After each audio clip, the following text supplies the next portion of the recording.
Please welcome Michael Boland. 'Cause I hear a voice and he calls me every day. When others say I'll never be enough. And greater is the one living inside of me than he who is living in the world.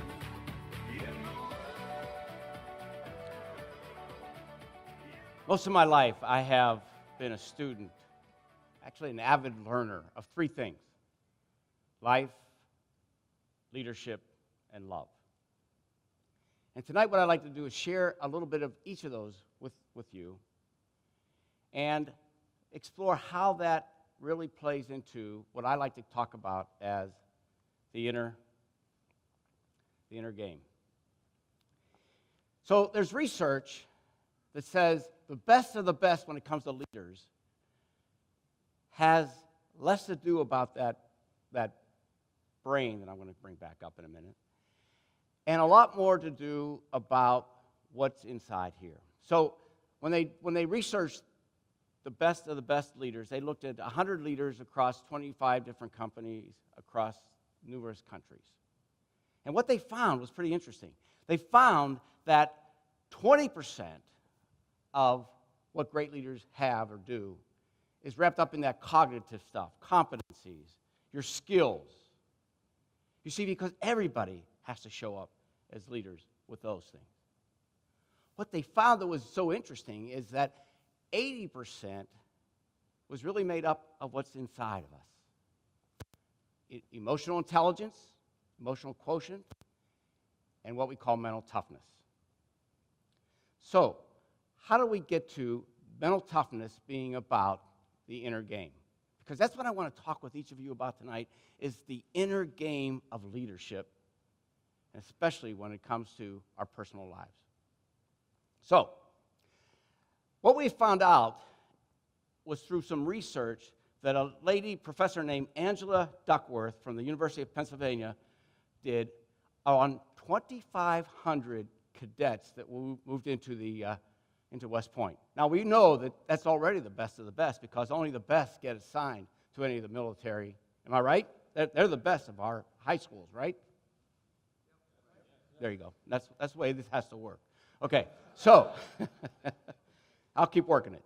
So 2,500 cadets, and before they even get to start their first fall semester at West Point, they have to go through something they call the Beast Barracks. What's the Beast Barracks? It's 8 weeks where they are tested physically, mentally, emotionally to the extreme. And what research found is that it wasn't the strongest, and it wasn't the ones with the highest IQ, nor was it the ones that had the SAT scores. What they found out was it was the ones that had what Angela terms grit. Grit. True grit. Everybody knows John Wayne, yes? We can put Clint Eastwood up there. And now what you're hearing about new true grit is Tom, what's his? Cruise, yeah, likes to do all the stunts, right? That's grit, okay? But here's what grit consists of. Consists of perseverance and passion to achieve. Perseverance and passion to achieve. So I just want to lay this out. What does mental toughness? I'm going to tell you what. In this audience right here, right now, are people that have mental toughness. Because I drove from East Cleveland, up near Euclid, through your 5 o'clock traffic to get here, and I know you had similar. So you want to talk about mental toughness, you have it. You have it. So what do we do with that? So what does this have to do with our inner game? Well, I want to tell you a little bit about that by talking about some of my life. Real quickly, I was born in a little place called Frog Hollow, Pennsylvania. How many have heard Frog Hollow? Right. And I was born in the holy year of 1950. That was a holy year, right?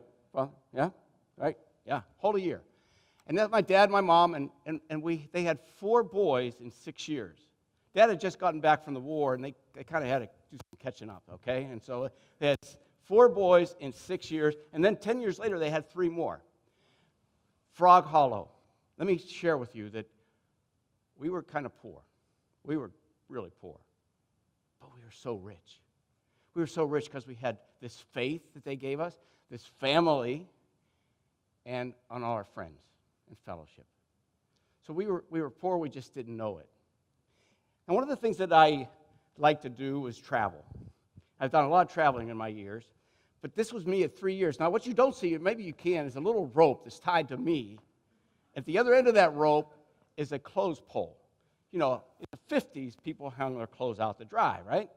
Now we hang out each other to dry. But no, in the old days, we did it that way. But my mother got so tired of me chasing after my 2 older brothers that she just tied a rope around me, and I could go so far and I'd fall down. True story. So it was in my blood to travel. When I was 13, I chose to go enter into a minor seminary. Back in the 60s, they had minor seminaries and major seminaries, okay? And I will tell you, it was a prep school. It was Greensburg, Pennsylvania, near St. Vincent's College. In fact, I went to high school there for 1 year. And what's cool about that is they were probably the best 2 developmental years of my life because all I had to do was spirituality, strong academics, very, very strong in athletics. A lot of fun. Just like the Jesuits, right? Okay. All right. So, I didn't last there very long. Yeah, she had something to do with it. Okay. In fact, after 2 years, I was ready to re-up, and I went to my the rector, Father Sinese. We used to call him Fat Sinese. And I was saying, hey, I'm coming back for 2 more years. And he said, no, Michael, we're really going to miss you around here. This idea of you having fun, you went a little too far, so have a nice life. So what I did was I went home to find my life. 11th grade, the first day at a public high school, I found the love of my life, Emily. So I also found a way to graduate, and I joined the United States Army to be part of the Corps of Engineers. It was 1968, with the middle of the Vietnam War. But Alcoa said, if you can get into the reserves, we'll pay for your education if you work at our lab and go to night school. And I did, Penn State University, okay, and as a chemist. And then I went on from there to the laser business and then this business consulting thing that I've been doing for 35 years. But that's not what I came here to talk about. What I came here to talk about is this life. Emily and I eloped in 1970. We were young. We were very naive.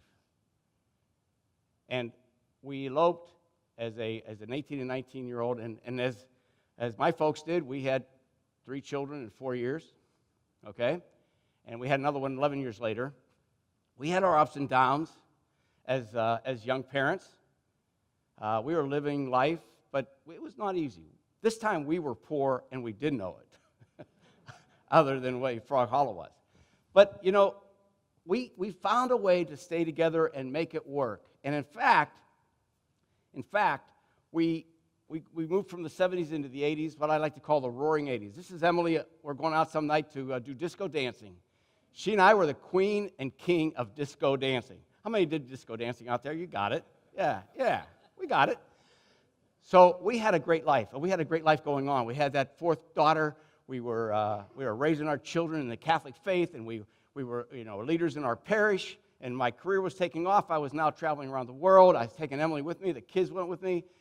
We were having a good life. And then all of a sudden, I got knocked off my horse. At 1986, at 36 years of age, I came down with testicular cancer. And I wasn't prepared for this. Things were going too well, but it was what I would call now my halftime of life.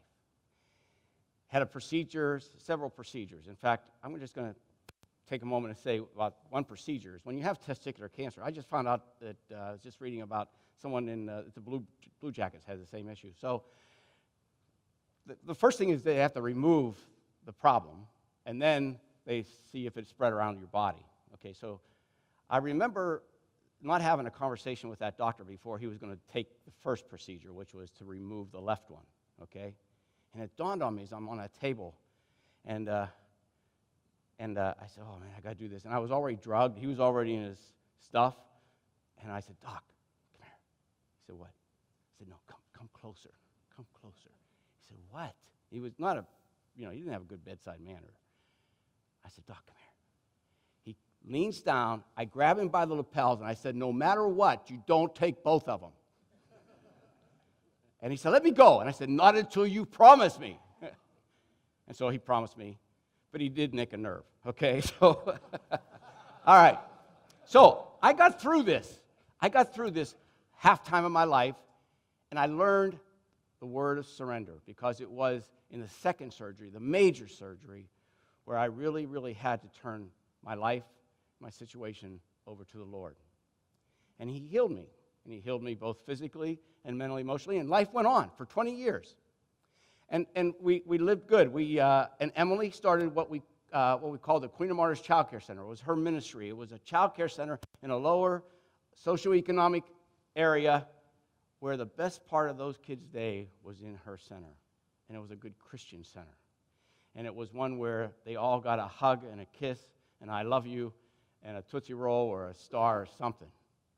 Okay, we also had the girls graduate from high school, go on to college, meet their men, get married, and that's how we ended up with 12 grandchildren. So, again, life was good. And for the next 20 years, and you have in your hands, you were handed out something, I learned some things that I want to share with you. These are life lessons. This is the first of 3 things that I want to share with you tonight. And I'm just going to hit a couple of them. So it's on the front page called Life's Lessons. After 20 years of things going well, it was 2006, and I had to look back, and I'm a reflective guy, and I did a lot of journaling from 1986, and I said, what did I learn? And these are the things that I learned. And the first one is really important. I'm just going to hit a couple of them. Number one, I was always so competitive that, how many of you here are competitive? Okay? Yeah, athletic, yeah? And you guys are going like, I'm more competitive than him. Yeah, I know that, okay? So think about that. That mental toughness is one of the first things I learned about. And what happened was I learned that mental toughness, if you listen to the commentators on TV and all that, they say, okay, here we are standing over the putt. Okay, it's 3 feet. It's not going to break very much. But, yeah, let's see what he does. Does he make it? Okay, that's mental toughness. Do you make that 3-foot putt when you're at your club or you're at your playing with your guys? How about, ninth inning and it's time to hit the baseball when you're behind by 1? How about if you're the basketball player on the court and you want the ball? You want the ball. If you're a competitor, do you want the ball? Who wants the ball? 10 seconds left. Who wants to take that shot out there? Come on. Yeah, you do. Or if you're a quarterback and it's 4th and 25, less than 2 minutes, and you're taking that ball. This is about 1991 now. And you know that you have a pretty good receiver over there, and your line's pretty good, and you're playing those Catholics from South Bend, and you really want to beat them. And then Elvis goes back, and he looks around, and he throws up the pass of his life to Desmond Howard, and he catches it for a 26-yard gain, and it seals the win. That's mental toughness. Elvis has that. Let's give Elvis another hand. Yes. That's mental toughness. And that's what's in these lessons that I wanted to share with you. So let's take a look at these. First one is, before I had the cancer, and my first 36 years, I always said, hey, Lord, this is what I want to do. I got this plan. Will you bless that? And what I learned after my cancer was, let's ask the Lord what he wants me to do. And then will he bless me to do that? That's one of the lessons I learned. The second one on the page has to do with the only way you really find out what the Lord wants is to be quiet. Solitude. It's really critical. Daily contemplation. Number 3, live each day with purpose. Elvis talked about, what's going on with the family and all those things that are going on. You live each day with those kids because, as I found out, they're not there forever. How many of you all found that out as well? Yeah. Okay. The 3 most important things. Number 5, love, be thankful, and serve. Give back. Give forward. Number 7 is one of my favorites because it's one of the hardest. And Elvis talked about that as well. That forgiveness frees us up. Forgiveness is more about the forgiver than the forgivee because it just frees us up to go about our life. The 9th one. When you know you're right is when you're usually swimming upstream against everybody else in your company or your family that's saying, no, we're going to do this. And you have the moral leadership courage to say, no, we're going to do the right thing. And that's where we're going. Moral courage and exercising that against all odds. The last one I like is probably the bonus one, where it talks about humor is so important. It is the elixir of life and of enriching relationships. Whether you're in the boardroom or the bedroom, you got to be laughing. You got to be having fun. Okay, so after that 20 years, I could just sense something was going on. And what I found, how many remember the crash of 2008? Remember the crash of 2008? Okay, yeah. I had 2 crashes. The first one was like you had, the financial one. And I'll never forget my financial advisor, Chris, coming into me and saying, Michael, you shouldn't be too upset because you see, you lost a lot less than everybody else did. That makes me feel better. I only had 25% go down the drain. Others had 40, 50. But that wasn't the biggest crash for me in 2008. In 2008, through no fault of her own, Emily's Queen of Martyrs Child Care Center was taken from her. Her 20-year ministry of taking care of these children was taken away from her by the evil one, who worked through a parish priest in an administration.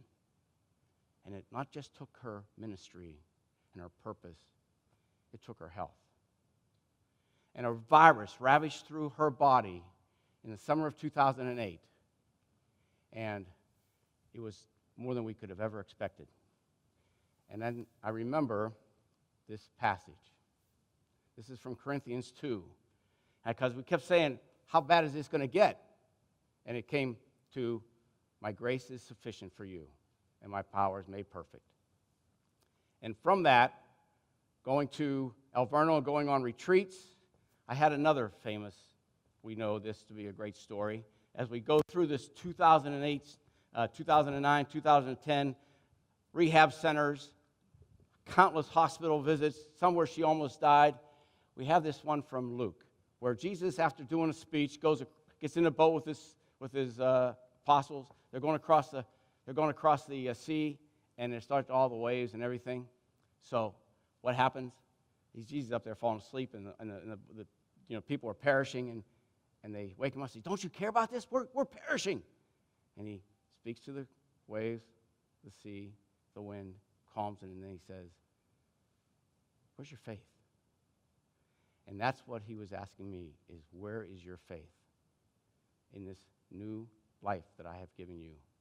And so what happened is I adopted a mantra that says, Jesus is in my boat. And fast forward 9 years, our growing family,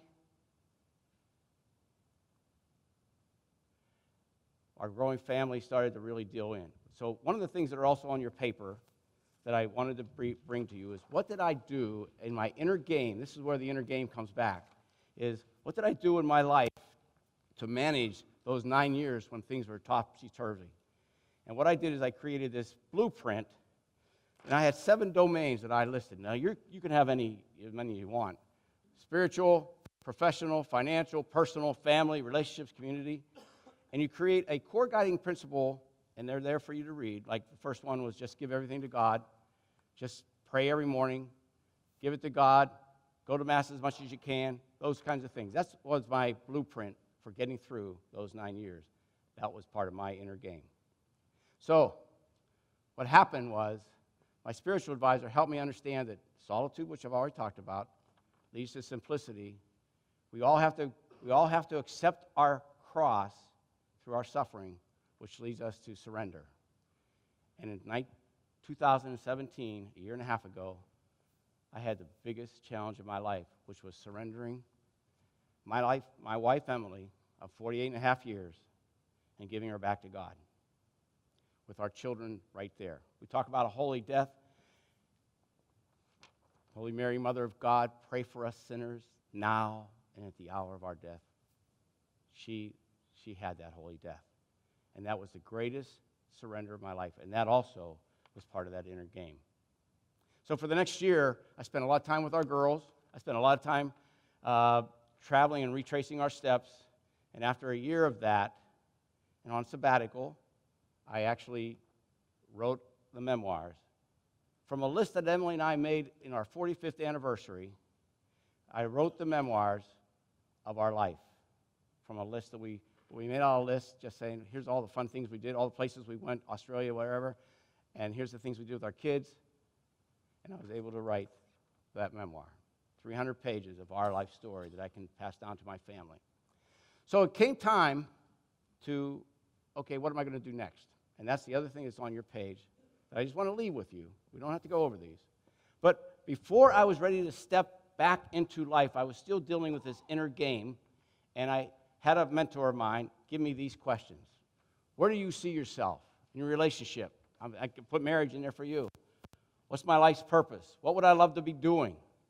What do I believe God wants me to be doing? And to achieve that, what do I need to start, stop, and continue doing? I give you these questions because this was the last piece of my interior journey before I was ready to step back out into life. And that's why I'm here with you tonight. This is my first engagement of stepping back out into life and leaving my interior journey to go to my exterior life. So thank you very much for being a part of that. I appreciate that. So I go back to that mental toughness and commitment, perseverance and passion. Passion to achieve, passion to lead, starting with your spouse, your loved ones. I encourage you to do 3 things. First, take these questions, go into your inner sanctum, have an inner journey. I went to a beach for a couple days when I was answering those, and define, what does life mean to you? Where does you want to be? Where do you think the Lord wants you to be? And how will you figure that out? Just go into the inner sanctum of your own world and take that interior journey. I encourage you to do that. Second thing, I just wanted to give you the tools that I use. You can get any other ones, but those tools help me with my interior journey. And the third one is that when it says develop habits that create wins, what I'm talking about is go hug your spouse, go hug your lover, go hug your wife every morning while you still have that person, every night while you still have that person, because you don't know when they're not going to be there again. And I learned that. I also encourage you to go make your list, just like Emily and I did after 45 years of marriage. Make your list so that someday you can write your epic saga. You have a great story to tell. And as leaders, we have to tell that story. And the third thing is this is the picture of divine mercy. And it says down there, I trust you, Jesus. Trust Jesus. Give him everything. And know this, just like he is in my boat, he's in each and every one of your boats too. Thank you very much for allowing me to share my story. God bless you. Thank you.